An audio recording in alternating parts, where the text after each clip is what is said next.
and on the go all the time, so it's go.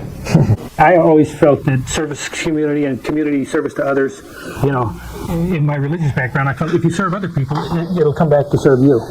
You know that, I was voted when we went to a youth camp, most likely to succeed, and... It's kind of weird though, people seeing you in handcuffs, they give you this weird look, and I'm like, do anything? I'm like, okay, number one, I didn't kill nobody, I don't do drugs, I don't smoke, I don't drink, I didn't do nothing.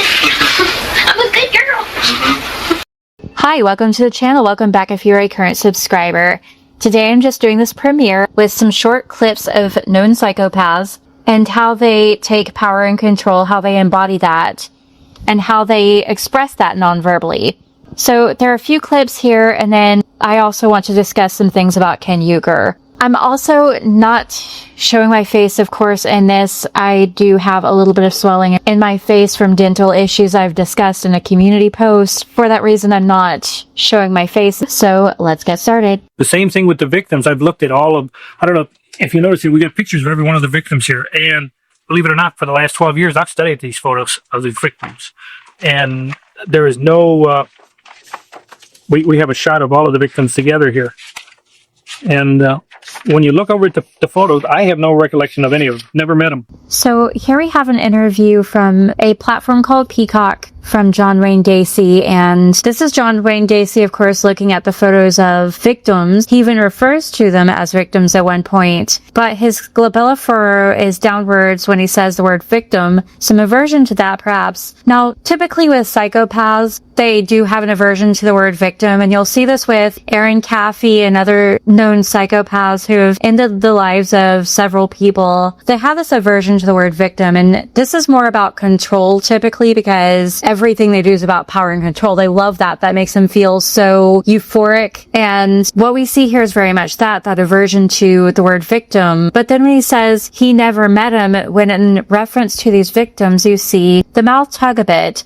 But the mouth tugging is a bit more upward. There's not a raised upper lip. This is not contempt or disgust. There's also a widening of palpable fissures and a bit of pupil dilation. This is excitement as he flips through the photos of the people that he has ended the lives of.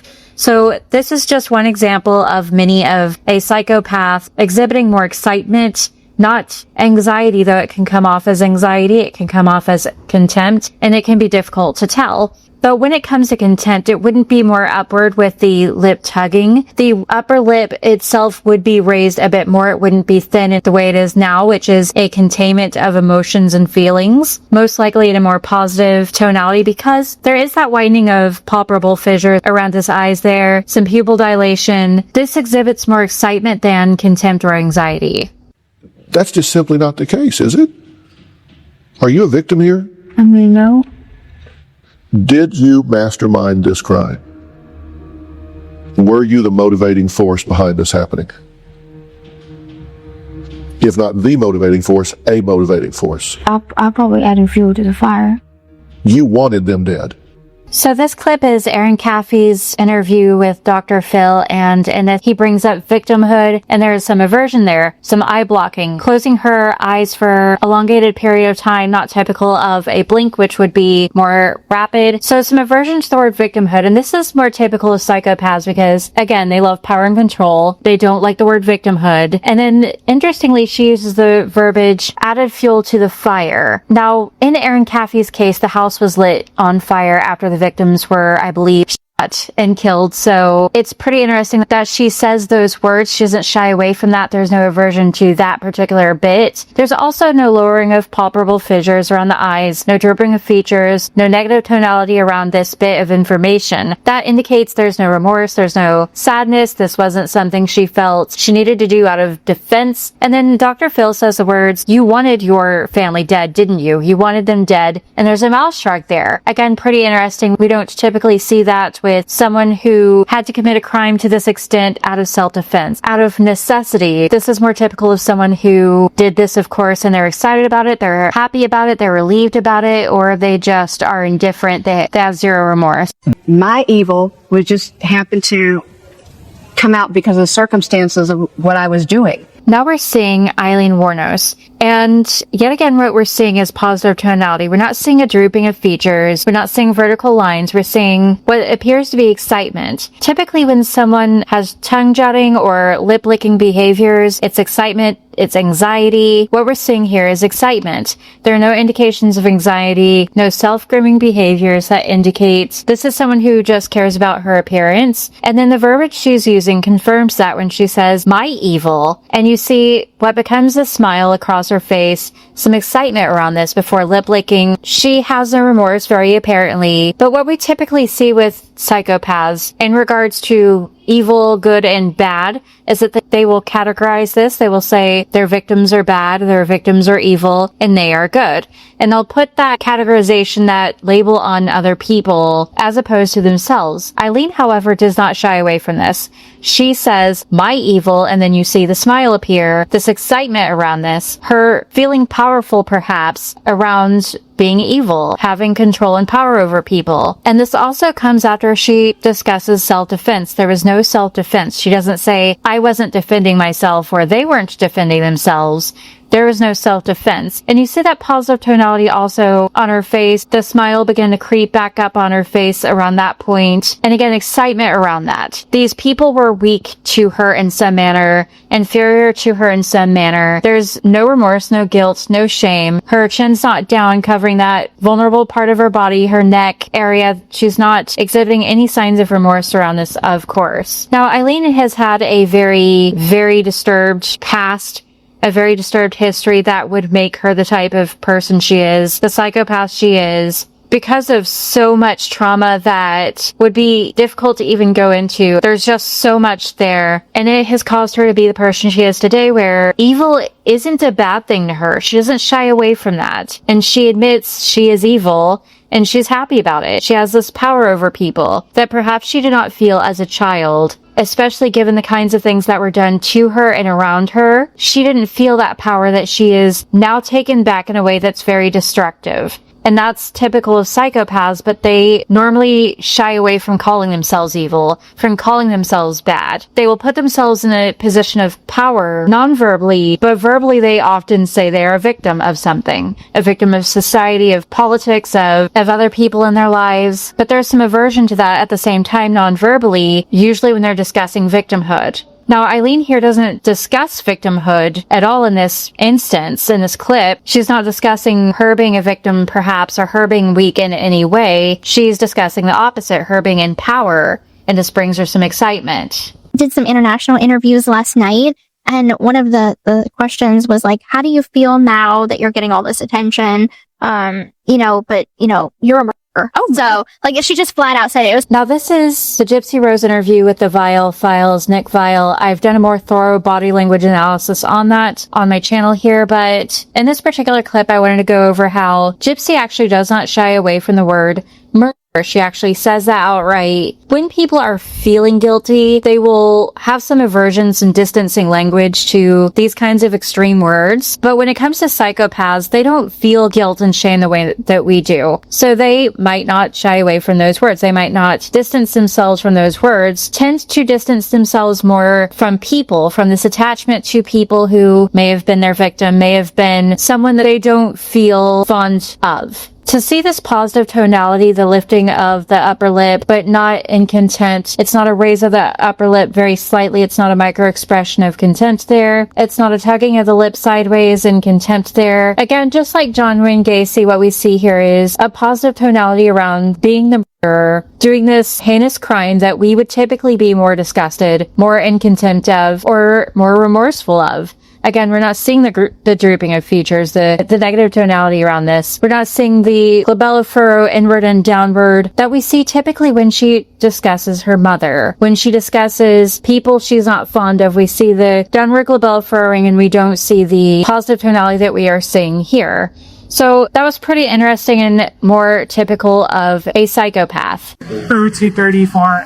I love it. If you ask, are you praying? Stuff a pillow in her shirt every time I go out in public, just to give off this illusion. Now, this particular clip is from a channel called Conspiracy. Most of you already know who Conspiracy is, but this is a live stream Ken Euchre and Gypsy Rose did a very long time ago at an airport. And I just wanted to show this clip because I want to discuss Ken Euchre's potential anger issues, as that's a topic that's coming up lately. My personal belief here, based on what I see, is that Ken doesn't necessarily have anger issues normally, but that he may exhibit anger issues in more recent events given how Gypsy is. Now, it's known that Gypsy can be very vindictive. Just remember, just as much dirt as you have on me, I have on you, honey. You punch at me, I punch back 10 times harder.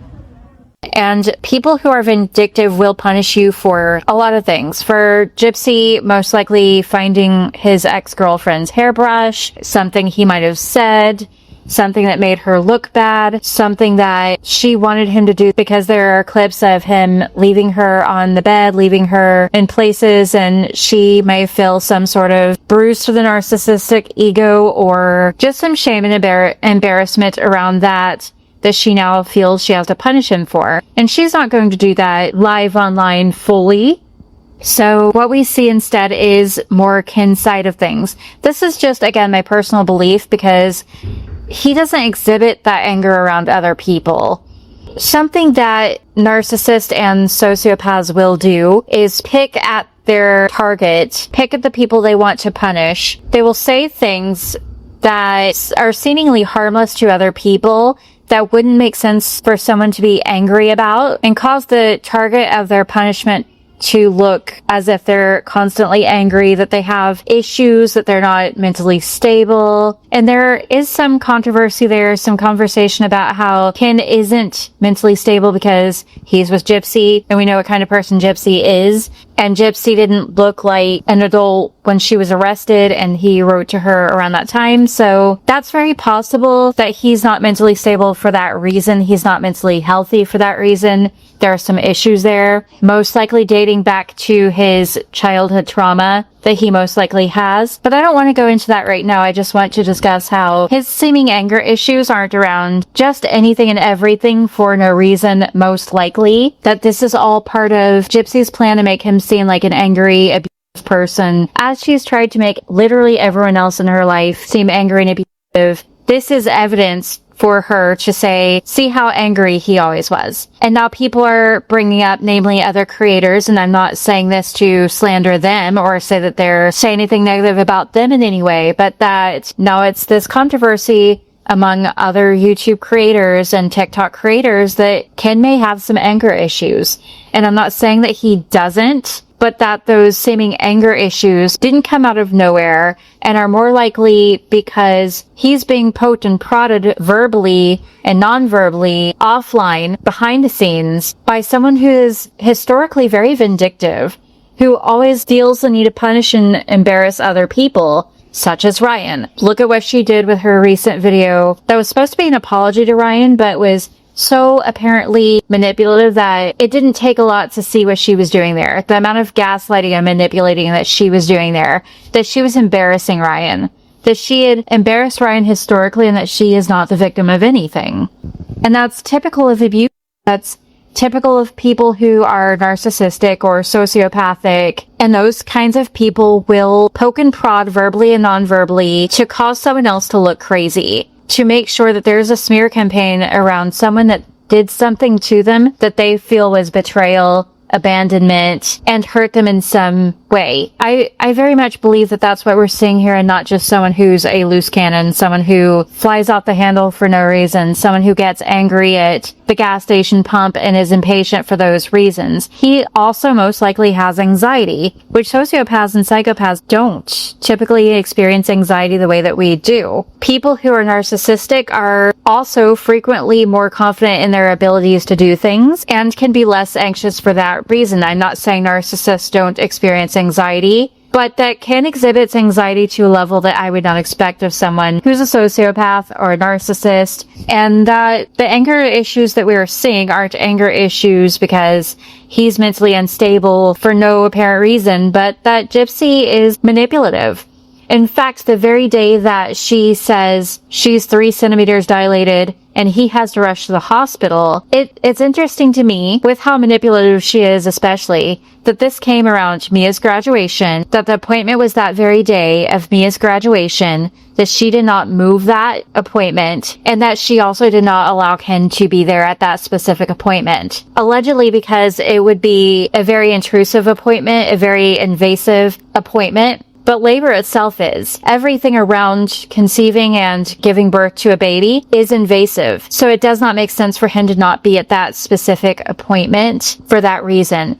On that day for that reason. My own personal belief is there's something she was manipulating there, and perhaps Ken knew that. And perhaps that's why he was so frustrated. Aside from that, it could just be anxiety because he was in a rush. Things weren't working out. The gas pump was giving him problems. And he has a level of anxiety that other people who don't go through daily trauma from a manipulative, vindictive, sociopathic person don't experience. Where they feel that if they're not on time, if they don't do what needs to be done, they're going to have a lot more conflict and pain and suffering than people who aren't in a relationship like that. Especially if he's having to contain a lot of emotions because Gypsy is the way she is. Because Gypsy does not allow for him to express those emotions, that anger, fear, anxiety, or anything that's not positive towards her, most likely. And historically, we see this with the way that she's treated Ryan, that everything has to be very fabricated, very calculated, very routine scheduled, and look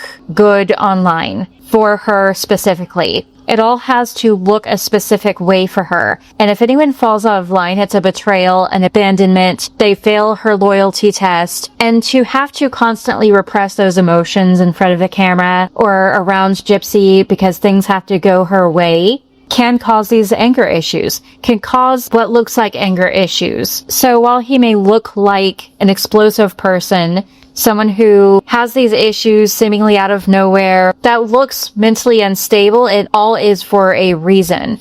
Gypsy could make Ken look great if she wanted to. But we see even in some interviews where she says, He gets the best burp. verbally what she's doing is putting him superior to her. But non-verbally when she says those words, there's an aversion to that. She seems annoyed and frustrated and not happy that he's such a great father. So even there, she cannot allow him to be someone superior to her. What we see from Ken, however, is the opposite. Verbally, he's always putting her superior to him, to others. He doesn't put her down constantly the way that she constantly puts others down. The way that she's constantly verbally expressing everyone's inferior to her. He does not do that. He said that she's sweet. He has made her look good online despite her not doing the same. Despite that not being reciprocated. She does not make him look good online. People I trust in this world. Several people wanted me to go over this part where Gypsy makes what appears to be a threatening move, a slashing move perhaps, a move as if she's cutting someone's neck. Normally, when someone is being aggressive, when they're being threatening, or when they're even subtly trying to threaten someone, we will see a flash of contempt. Or downward glabella furrowing, grief muscles there, downward that indicate some anger, some issue they have with whoever they're speaking about or to. And instead what we see is her glancing downward towards her fingers and her making this motion that's very subtle, that's not aggressive, that's not forceful. And while it appears to be towards her neck, it isn't on her neck, which is more typical of someone who is trying to make a threatening move. And while it appears that she is perhaps undecided and about to make this threatening move, again, we don't see this flash of contempt. We do see lip compressions after she makes this subtle movement here, and that's the holding back of something. What I believe we're seeing here is that she was going to show a span between her fingers of just how many people she trusts. In this case, very few people. She would show a very tiny gap between her two hands that indicate that she trusts very few people. But there's uncertainty there. She looks downwards towards her fingers and then decides against this, and then the lip compressions is holding back, saying that there are this many and that's not a lot. But she decides against this and goes into whatever she's going to say next. So there's no aggression or anger towards this, no indication that she's being threatening here or deciding to be threatening here. And what would be more typical of Gypsy, what I've seen when she is being threatening, is more aggression. Her baring her teeth and the flaring of her nostrils, something that indicates anger as she is feeling more threatening. Instead, she's looking downwards. Her chin is even downwards. Now, that could just be the angle of the camera, because it is a little bit beneath her in this particular video that's supposed to be an apology to Ryan, her now ex-husband. But this would come with more confidence, more directly looking at the camera and making this threatening movement. While it can be her deciding that she's about to make this threatening movement and then deciding against it, we also wouldn't typically see both fingers out and open, her thumbs up showing, and we would see more aggression with this, more anger, more indications that she is feeling that he's the target of her anger, of her rage, of someone she wants to threaten. So I don't believe that that's what we're seeing here, though I could absolutely see why some of you have noted that that appears to be what that is. She is absolutely someone who is capable of being aggressive, of being threatening, of ending the life of someone else. I'm going to say allegedly, but we know her case, we know her crime and the things that she's capable of. And I don't believe that's what we're seeing here. In other areas, when she's discussing Dee Dee and Nick in particular, she does display someone who's predatory, who's threatening, who's angry, someone who would be capable of doing such a thing. But that's just not what we're seeing in this moment. What we're seeing is her have two fingers up, and both aren't towards her throat, just the one because she's turning away, because there's some uncertainty there as she's undecided whether she's going to commit to showing the span of how many people she trusts. And so that's what we were seeing here. I'm going to end this here. Let me know your thoughts, of course, and please hit the like button. Please make sure you subscribe. Thank you for watching.